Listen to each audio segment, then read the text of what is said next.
जय श्री राम। क्या आप जानते हैं 6 जुलाई 2025 को एक ऐसा दिव्य दिन आने वाला है जब स्वयं भगवान विष्णु योग निद्रा में चले जाते हैं।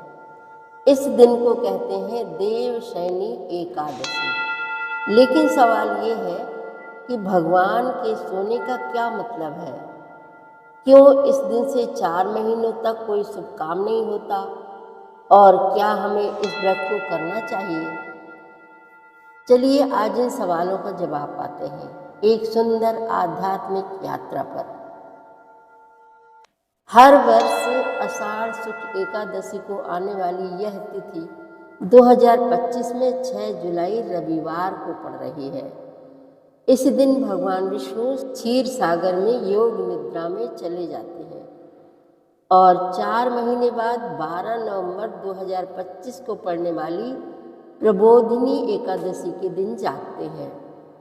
इन 4 महीनों को कहते हैं चतुर्मास। यह समय है ध्यान का, तप का और संयम का। देवशयनी एकादशी से लेकर प्रबोधिनी एकादशी तक कोई विवाह, गृह प्रवेश या मांगलिक कार्य नहीं किए जाते, क्योंकि जब भगवान विश्राम कर रहे हों तो संसार भी ध्यान और साधना में लीन हो जाता है। प्रकृति भी यही करती है। बारिश, हरियाली, बीज का अंकुरण, ये समय है भीतर की खेती का, आत्मा की खेती का।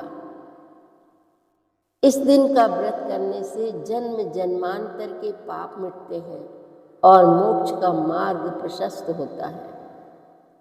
इस व्रत के नियम और व्रत विधि: 5 जुलाई को सात्विक भोजन लेकर व्रत का संकल्प लें। 6 जुलाई को निर्जल या फलाहार व्रत रखें, जैसी सामर्थ्य हो उस अनुसार। श्री विष्णु सहस्त्र नाम, गीता पाठ और विष्णु पूजा करें। रात में जागरण करें। फिर 7 जुलाई को द्वादशी तिथि में ब्राह्मण या गरीब को भोजन करवाकर पारण करें। पद्म पुराण के अनुसार एक बार इक्ष्वाकु वंश के राजा मानधाता के राज्य में भयंकर अकाल पड़ा। राजा ऋषियों के पास गए और उन्हें बताया गया कि देवशयनी एकादशी का व्रत करें। राजा ने विधि पूर्वक उपवास किया, भगवान विष्णु की आराधना की और परिणाम स्वरूप वर्षा हुई, फसलें उगी और प्रजा सुखी हुई। ये केवल धर्म नहीं बल्कि जीवन शैली है। देवशयनी एकादशी हमें सिखाती है कि जब दुनिया सो रही हो तब हमें जागना चाहिए। इन 4 महीनों में शरीर को हल्का भोजन देना, मन को शुद्ध करना और आत्मा को जागृत करना, यही है सच्चा रहस्य। अब जब 6 जुलाई 2025 को देवशयनी एकादशी आ रही है तो क्यों ना इस बार इस व्रत को पूरी श्रद्धा से करें। शायद ये वही एकादशी हो जो हमारे जीवन की दिशा बदल दे, जो मन के क्लेशों को मिटाकर प्रभु से हमें जोड़ दे।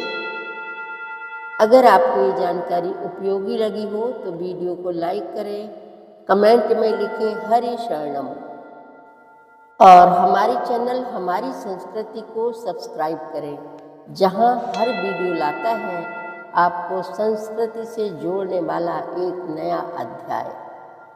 देवशयनी एकादशी की आप सभी को हार्दिक शुभकामनाएं। जय श्री कृष्णा। राधे राधे।